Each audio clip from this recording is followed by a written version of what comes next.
Huyu ni partner. Tunafanya vitu vingi sana na Baraka, mnajua mpaka mnavaa uniform zake. Naambia hivi hapa Bizbi yupo hapa, bado wanazo uniform zako. Kwa hiyo Baraka amefanyika baraka kwenye kampuni yetu, tunakushukuru sana.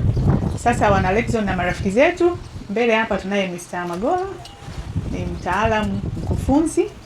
Kutokana na muda wetu kuwa mdogo, tutamani sana tuanze mapema kama tulivyokuwa tumepanga, lakini muda umekuwa mdogo, haimaanishi tushinde kupata kile kidogo. Nilisema tuailisha Elini akataka kulia. Kwa hiyo naomba tumkaribishe kwa makofi. Karibu Mr. Magola. Mimi naitwa Rose Joseph Rolangwa, mmoja kati ya wafanyakazi wa Lexon Tent & Supply. Asante, karibu sana Mr. Magola. Asante sana. Actually, mimi kwanza nimefurahi sana kwenye hii commitment ya you guys to come together na partners kwa ajili ya at least kidogo kwanza kushare, tunasema market place au market size. Wanasema moja kati ya vitu vizuri ni pale unapokula na wapishi. Yaani wewe umeletewa chakula lakini pia na mpishi akaja naye mkala naye. Nahisi kama una enjoy zaidi taste ya chakula na hata unakuwa una ushuhuda mzuri wa kuweza hata kuuliza swali au kufanya kitu chochote kile. Kwa piga makofi mengi sana kwa Lexon Tent. Lakini napenda kipekee kabisa tupige makofi mengi sana kwa partners wote, marafiki wa Lexon Tent including me. Sasa wangapi mna ndoto za kuwa na maisha aina fulani hapa duniani? Weka mkono wako hivi tu. Mimi ndoto yangu kufanya kazi kwangu kote hapa. Ndoto yangu nataka nifike sehemu fulani. Ndoto yangu nataka niwe na maisha aina fulani. Ndoto yangu niwe na kampuni yangu au labda biashara yangu, labda enterprises ama nini. Wangapi mko hapa? Weka tu mkono wako. Nataka tunazungumza tu vitu vichache. Okay. Sasa nikisema hello champion, watu wote wenye ndoto huwa ni machampion. Na champion ni watu ambao wasikokata tamaa, haijalishi mvua inanyesha, usiku unaingia, muda unapita, kitu gani kinatokea, vikwamo, sio kufilisika. Yaani unakwama lakini bado unaendelea kwenda. Sawa. Wanaitwa nani? Champion. Sema I am the champion. I am the champion. So champions wote they are always ready to go all in. Yaani ni watu ambao wanakuwa kwa tayari kuingia mzima. Hello champion, are you ready to go all in? Wonderful. Give it a big potential for yourself. Makofi mengi sana kwako. Mimi naitwa Paul Magola, ni coach, speaker na trainer, lakini pia ni mjasiriamali wa online na offline. Na nimekuwa kwenye speaking business kwa takriban kama miaka 10 na kitu saa hizi. Given the fact kwamba nimepata bahati ya kwenda nchi mbalimbali, lakini na mimi pia nimekuwa na ndoto kama wewe ambaye uko hapo umekaa unajaribu kuwaza sehemu fulani, lakini chochote unachokiwaza leo kinaanzia taratibu, kinaanza chini kwenda juu. Sasa inawezekana kwa uko kwenye kampuni fulani kubwa ambaye kiharaka watu tunatamani moja kwa moja unafanya kazi kwenye kampuni, unakuwa unatamani uwe tayari mwenye kampuni. Yaani kufika tu wewe unatamani ulingane na mwenye kampuni hapo. No, it's a process.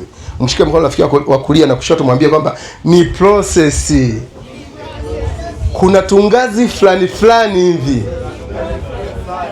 Sasa mimi leo nataka nikakufundishe tu logic ya wewe ambao unaweza kutimiza ndoto zako kiwepesi zaidi kwenye kufanya kazi na kampuni ya visionary ya watu wenye maono makubwa. Lakini cha kwanza, ili uweze kufika popote pale, kuna vitu kama vitatu vya muhimu kuvielewa. Sasa kama unaweza kurekodi au kama unaweza kawa na kitu naandika haina shida, au kama una akili ya kukariri kama mimi unaweza kukariri. Sawa. Kuna vitu vitatu vya muhimu sana vya kuweza kuvielewa na kuvifanyia kazi ukiwa na ndoto ukitaka kufika mbali zaidi. Namba moja, lazima ujifunze kujisamehe mwenyewe. Sawa? Halo? Namba moja, lazima ufanye nini? Jifunze kujisamehe mwenyewe, kwa sababu kuna muda fulani unaweza kufanya makosa, ukafanya kitu tofauti na vile ambavyo kampuni inataka ufanye, ukafanya kitu tofauti labda pengine na meneja wako anataka ufanye, lakini ukajisikia vibaya moyoni. Nahisi mimi ndio sistahili kabisa kufanya kazi na hii kampuni, nahisi mimi ndio mkosefu peke yangu, nahisi mimi labda ndio hivyo na hivyo ndio nayevuruga hapa, nahisi mimi hivyo na hivyo na hivyo, ukapata shida kwenye akili yako, utashindwa kufanya kazi vizuri, utashindwa kuendana na wenzako. Watakapokuwa wanajadili hiki, akili yako itakuwa iko huku. Wakati wanawaza kuhusu furaha, wewe akili yako kwenye majuto. Kwa lazima ujifunze kufanya nini? Kujisamehe mwenyewe. Lakini namba mbili, lazima ujifunze kusamehe mtu yoyote aliye juu yako. Anzia na babako, mamako na watu wote walio juu yako. Namba mbili, lazima ujifunze kusamehe nini? Mtu yote aliye juu yako. Namba tatu, lazima ujifunze kusamehe watu wote haijalishi ni mtu mnalingana naye, ni mdogo, ni mkubwa, ni mzee, ama ni mtu aina yoyote. Yani hii ndiyo siri peke yake ya kuweza kuprosper kwenye eneo lolote lile. Ukivikosa hivi vitu, hata kama una degree, una PhD, una nini, kuna mtu wa darasa la 4 tu ajui kusoma na kuandika, kwenye maisha atakupiga chini, alafu atatoboa, utabaki wapi? Pale pale, au utazidi kushuka zaidi. Hello champion. All in. Say all in. All in. Yes. So hivyo ni vitu vya kwanza vya muhimu sana kuvikariri. Jisamee mwenyewe, samee watu wote walioko juu yako, haijalishi wamekosea kitu gani, haijalishi wamefanya makosa kiasi gani. Kwa sababu hatupimwi kwa makosa tuliyoyafanya, tunapimwa kwa yale mazuri tuliyoyafanya. Wewe ukianza kupima makosa, hata sasa ukinipima makosa mimi utanigundua na makosa milioni. Ukianza kumpima makosa kiongozi wako utamgundua na makosa mengi sana. Ukianza kumpima makosa tajiri yako, labda kiongozi wako au labda mwajiri wako, utagundua na makosa mengi mno. Sasa yatakufanya ushindwe kufanya kazi vizuri, yatakufanya ushindwe kuendana na wenzako, yatakufanya ushindwe kuendana na speed ya kampuni, yatakufanya wewe, wakati watu wanacheka hivyo wewe unanuna, wakati wananuna wewe ndio unashangaa, wakati wanafanikiwa wewe huelewi kinaendelea nini. Yani ni hivyo, yatakufanya utoke nje ya barabara. Kwa lazima uweze kudili na hivyo vitu vya kwanza vingapi? Vitatu. Jisamee mwenyewe, samee watu walioko juu yako, lakini pia samee mtu yoyote yule. Sasa unapokwenda kufanya kwenye kampuni yoyote ile na una ndoto ya kutaka kufika mbali, kuna vitu muhimu sana vya kuweza kuzingatia vingine hivi hapa ambao naenda kuviongea haraka. Ningependa tu huu muda mfupi ambao nimepewa hapa, ili uweze kukaa kwenye ile kampuni, na unapoenda kufanya kazi kwenye kampuni, ndoto yetu ya kwanza huwa ni kupata kitu kutoka kwenye ile kampuni ambacho inawezekana ikawa ni mshahara, incentive, labda zawadi, lakini pia kupata heshima na kupata repetition. Tuhitaji repetition ni ile heshima ya kwamba huyu bwana alikuwa hapa na alitoka hapa, alifanya vizuri sana hapa, huyu bwana ndo alisaidia hii kampuni kunyenyuka, huyu bwana ndo alisaidia sisi kwenda sehemu fulani, huyu bwana. Kuna watu wametolewa mfano hapa, like my brother right there, nimesahau kidogo jina. What's your name brother? Dani. Nani? Dani. Yes, na kaka yangu nani? I know this gentleman. Ili uweze kupiga hatua popote pale, vinavyoangaliwa ni jinsi yale mazuri uliyoyafanya pale, lakini ili uweze kupata pesa lazima uwe na akili moja ya kujua kwamba moja, anafanya kazi kwenye kampuni ya mtu. Sasa ambao nikifanya vizuri, hii kampuni itakuwa ni kampuni yetu. Yaani unaenda kwenye kampuni, unasajili, una sign mkataba, ni kampuni ya watu. Sasa utakapo sign mkataba inakuwa ni kampuni yenu. Maana yake wewe ni sehemu ya ile nini? Am I speaking to someone here? Yeah. Yes, wewe unakuwa sehemu ya ile nini? Ile kampuni. Sasa utakapokuwa sehemu ya ile kampuni, kazi yako ni moja tu, kuhakikisha kwamba ile kampuni inapiga hatua kwa kupitia uwezo wa akili ulionayo, maarifa ulionayo, utundu ulionao, muda ulionao. Am I speaking to someone?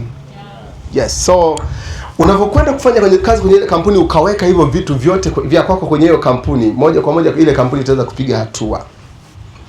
Itakapopiga hatua, mtaitwa nyinyi watu wa kampuni fulani mmepiga nini, including you, ukiwemo na wewe.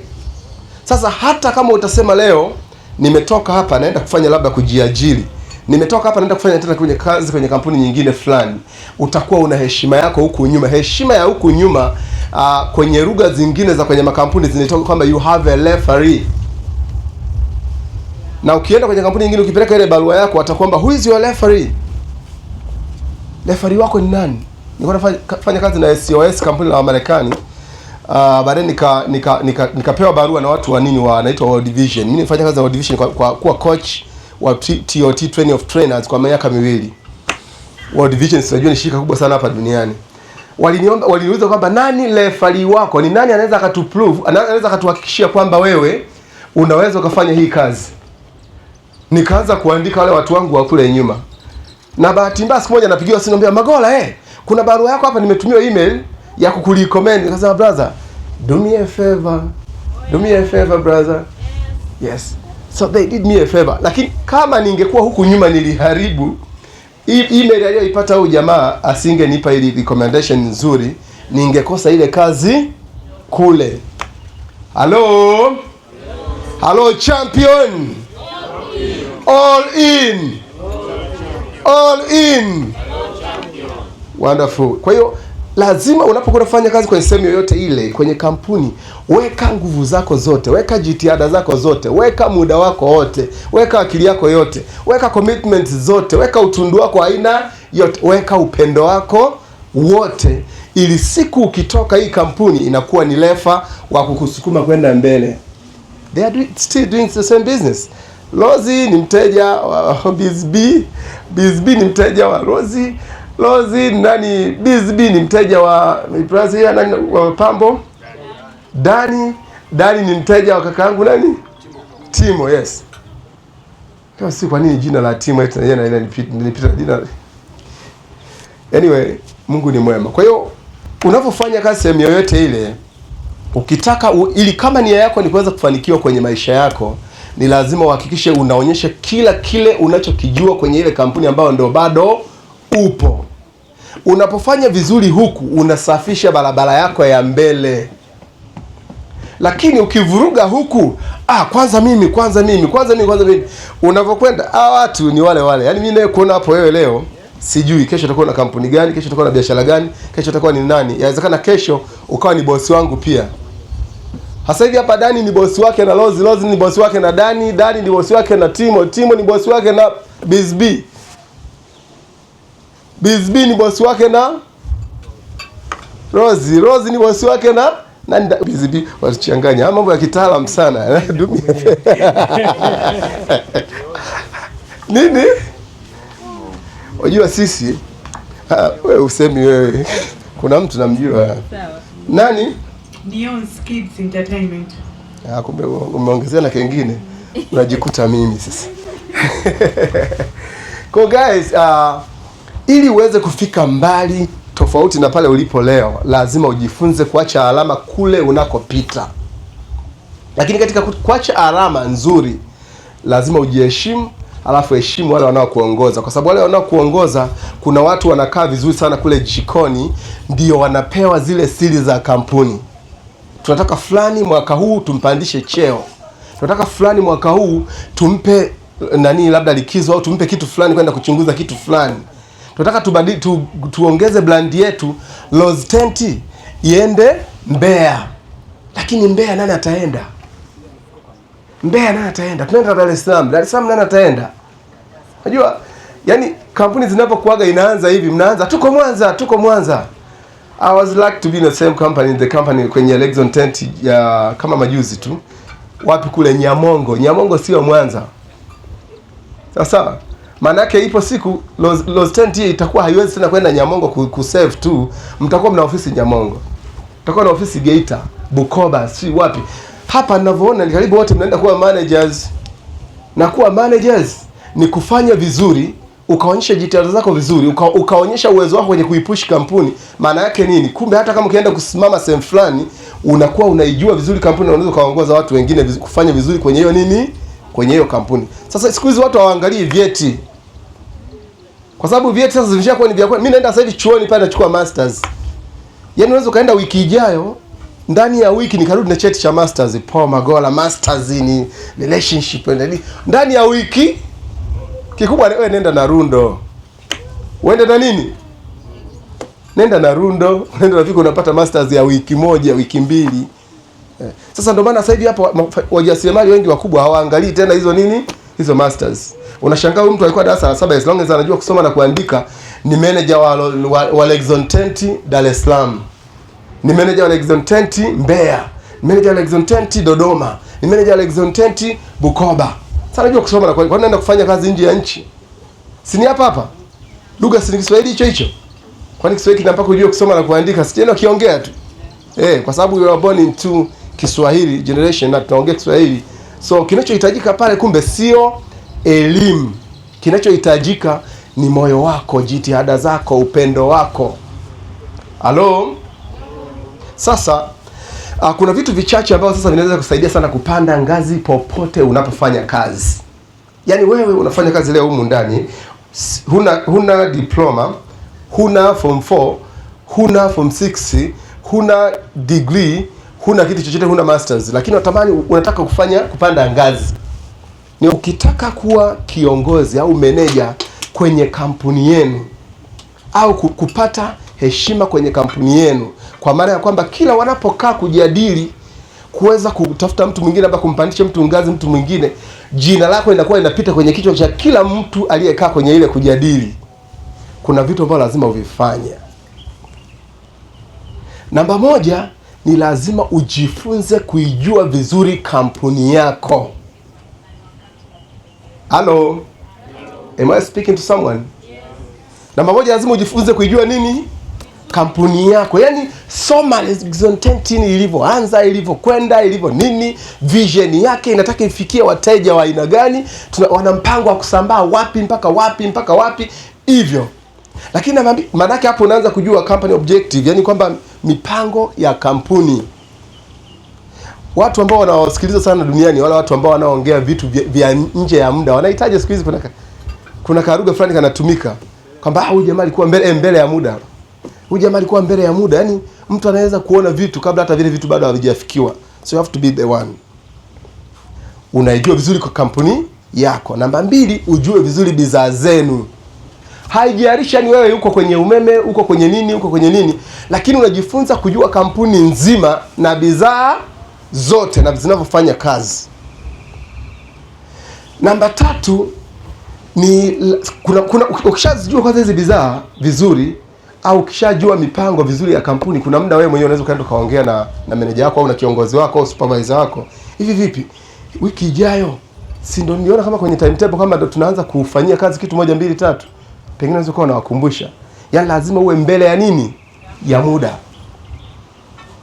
Kwa namba 3, lazima uwe mjanja sana kwenye eneo la muda. Muda huwa ni kipimo cha binadamu, lakini muda pia ni kipimo cha upendo. Muda ni kipimo cha jitihada. Muda pia ni kipimo cha maendeleo ya mtu binafsi na ya kampuni. You have to be very careful when it comes to time management. Na mwajiriwa mwenye akili ya kutaka kupiga hatua. Sasa nisikizeni kwa makini hapa. Sasa ujinga, kuna vitu viwili. Unapofanya kazi serikalini, sawa, unaweza kuzingatia muda pia wa kutoka. Unapofanya kazi kwenye makampuni binafsi, unatakiwa kuwa makini kwenye muda wa kuingia, ila pia usiwe makini kwenye muda wa kunini, wa kutoka. Halo? Unanielewa? Yaani makampuni mfano kama ya serikali lazima uwe makini muda wa kuingia na muda wa kutoka, lakini makampuni ya watu binafsi au makampuni binafsi lazima uwe makini muda wa kuingia, lakini usiwe makini kwenye muda wa kutoka. Fanya zaidi ya kawaida, kwa sababu hapo kinachopimwa ni uwezo wako wa kuzalisha na sio uwezo wako wa kulinda muda. Tuko pamoja? Kwa unapozidi kufanya umeingia, kusema hapo tunaingia saa 2 asubuhi, lakini ukuta mpaka saa 9 usiku uko pale, leta ni chakula kimeshafika, ngoja kidogo mimi nitakula baadaye, namalizia hapa kidogo hivi na hivi. Hiyo dreamers, watu wenye ndoto kubwa wote wanafanya kazi hivyo. Yaani chakula mmeweka pale, lakini anaona muda wetu wa kukabidhi hii kazi umekaribia. Sasa kwa sababu kula ipo tu, jana tulikula, juzi tulikula, wiki iliyopita tulikula, mwaka tuliokuwa tulikula na nini tulikula. Na hisi kula sasa ni zoezi tu la kawaida ambao sio kama ni la lazima kihivyo kwa muda huu. Kwa hiyo unakuwa na akili ya kupambana kukamilisha kazi na sio kukamilisha muda. Hello? Am I speaking to someone? Yes. Kwa hiyo lazima uwe makini kukamilisha kazi na sio kukamilisha muda. Ukiwa serikalini unakuwa makini kukamilisha muda na sio kazi. Ndio maana kuna wehu mkubwa sana. Unaenda sasa hivi hapa unaweza kaenda kazi nani sehemu za serikali kupata huduma. Unafika pale unakuta wapo, lakini wanazunguka, mwisho wa siku unaambia muda wa kuhudumia umeisha, uje kesho. Uje nini? Uje amje kukutana hiyo hali. Umeenda kupata huduma fulani labda kwenye ofisi labda ya serikali na nini. Yule mtu hana tatizo, yeye ana tatizo na muda. Yeye analinda muda wake wa kuingia na wa kutoka. Lakini wewe you have to be a bit different, kwa sababu wewe unafanya kazi kwenye upande wa ujasiriamali au upande wa ufanyabiashara ambaye vision ni kukamilisha nini? Malengo ya kampuni na sio kukamilisha muda ambao wewe unatakiwa kuwepo kwenye hiyo kampuni. Ukiwa wewe ni wa kupambana kukamilisha muda wa kuwepo kwenye kampuni, utawahi sana kukimbizwa au utawahi sana kutoka kwenye hiyo kazi. Utahesabika kama mtu wa nyongeza. Unajua Tanzania ina watu kama milioni 90, kama 70 kitu nahisi. Lakini kuna watu ni kama milioni 30 tu, watu ambao ni yani ndio wa Tanzania wa kuhesabu. Wengine hao wote ni watu wa nyongeza tu ili idadi ikamilike. Mshike mkono rafiki yako wa kulia kushoto, mwambie maneno haya. Mwambie my friends, kataa kuwa mtu wa nyongeza. Kataa kuwa mtu wa nyongeza. And you know how bad it is. Watu wa nyongeza ni watu wa ajabu sana. Yaani unaweza kukutana naye mjini, anatembea mjini. Hey bro, vipi? Unaenda wapi? Natembea tu. Natembea tu. Yaani hajui hata anaenda wapi, hajui kufanya nini, hajui ni nini, hajui ni nini. Hata kwenye makampuni wapo. Yaani kila kitu mpaka njoo unishikilizie hapa. Njoo unisaidie tusogeze hii. Njoo tusaidie tufanye nini? You know. Kwa kataa kuwa mtu wa nyongeza, lakini umeanza kwa nani? Ni hatari sana. Watu wa nyongeza ni watu hatari sana. Brother, kama una namba yake ya simu na unaona mtu wa nyongeza, mpe tu siku 90. Miezi mingapi? 3. Asipobadilika futa namba yake, kwa sababu atakuambukiza. Wasema ndege wa baba mmoja hupaa pamoja. Ukipaa na watu wa nyongeza unakuwa ukipaa na champion unakuwa nini? Sasa if you want to be a champion, then get together with champions. Hello. Kwa ama zumuni kubwa la kufanya kazi ili kupeleke mbele, lazima upambanie kumaliza kazi na sio kupambania kumaliza muda. Ni vitu viwili tofauti. Watu wote wanaopambania kumaliza kazi huwa wanajizolea heshima. Watu wote wanaopambana kumaliza kazi huwa wanajizolea nini, ile inaitwa recognition, kutambulika. He is a champion. He is a champion. She is a champion. Yaani unajua kwamba saa 10 tunatakiwa tuondoke. Lakini sasa mimi sijamalizia hapa. Wanasema sawa, tangulia nitakuta. Unamalizia kazi zako. Hata kama ni saa 10 naambia saa ngapi unamalizia kazi zako. Kadri kampuni inavyozidi kwenda mbele, inavyozidi kupanda, ndivyo mishahara kwenye makampuni binafsi huwa inafanya nini? Inapanda. Sasa ili mishahara ipande, inategemea wewe ufanye nini? Uweke jitihada zako. Na ili jitihada zako uweke, lazima uweze kujua kwamba je, unahitaji kuwa na maisha mengine mazuri tofauti na ulionao leo? If you be that, you will put your commitment and na kampuni itakwenda vizuri, alafu pia maisha yako yatafanya nini? Yatakwenda vizuri. Na utakuwa mtu wa nyongeza. Na hata siku ukisema sasa hivi nataka niondoke kwenye hii kampuni niende sehemu fulani, unaweza kaondoka ndio kaongea na bosi wako. Naongea na manager wako, naongea na bosi wako. They will give you support. Unaanzisha kampuni gani? Hivi na hivi. Okay, tutakupa watu. Unaanzisha kampuni hiki na hiki. Okay, tutakusupply kitu fulani.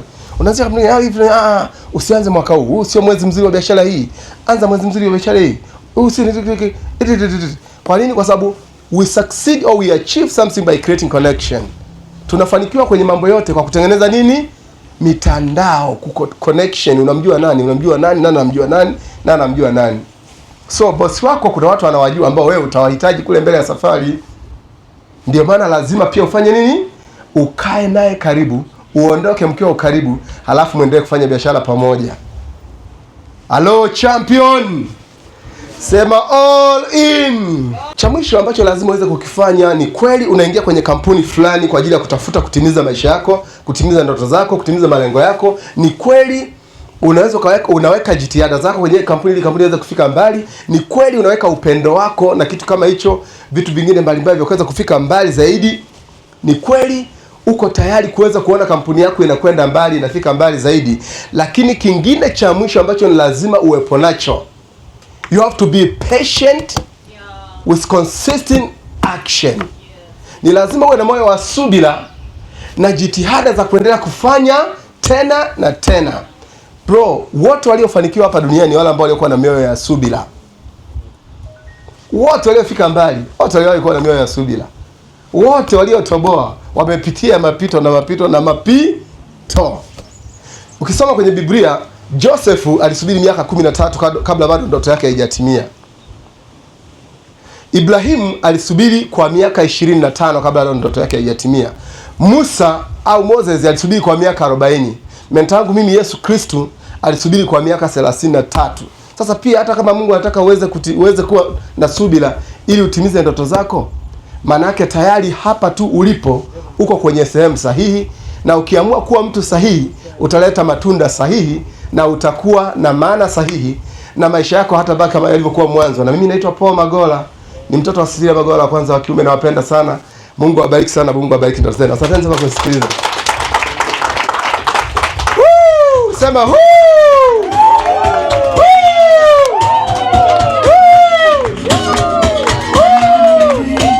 Kama siambi.